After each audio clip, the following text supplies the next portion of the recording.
Hi, எல்லோரும் எப்படி இருக்கிறீங்க? இது உங்கள் சந்தீப் மாம்ஸ் டைரி. 4 டேஸ் குழந்தைங்களுக்கு லீவ் விட்டாச்சுங்க. தைப்பூச விழாவுக்கு கிளம்பிடலாங்களா? இந்த வீடியோவில் நம்ம தைப்பூச காவடி பூஜை தாங்க பார்க்க போகிறோம். தைப்பூசம் அப்படின்னு சொல்லி பார்த்திங்கனாலே அம்மன் முருகனுக்கு வேல் கொடுத்து சூரனை சம்ஹாரம் பண்ண சொன்னனால தான் நம்ம தைப்பூசமாக கொண்டாடிட்டு வர்றோம். தைப்பூசம் அன்னைக்கு முருகனுக்கு காவடி எடுக்கிறது, பால்குடம் எடுக்கிறது இதெல்லாம் ரொம்ப ஸ்பெஷலான ஒன்றாவே தாங்க நடந்துகிட்ருக்குது. இந்த வேல் பூஜை வீட்டில் வச்சு செய்கிறவங்களுக்கு மட்டும் இல்லைங்க, அதை பார்த்துட்ருக்குற நம்மளுக்கே கோடான கோடி புண்ணியம் தரும்.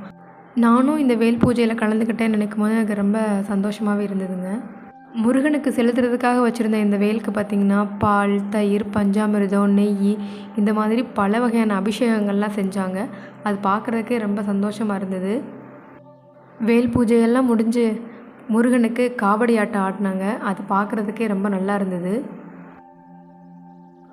அம்மன் அவங்களோட வேலை முருகனுக்கு கொடுத்து சூரனை சம்ஹாரம் செய்ய சொன்ன நாளான இன்னைக்கு நம்மளோட மனசில் இருக்கிற குட்டி குட்டி கசப்புகள், வேண்டாத எண்ணங்கள் இது எல்லாத்தையுமே அந்த முருகனோட வேல் வந்து சரி செய்யுங்க.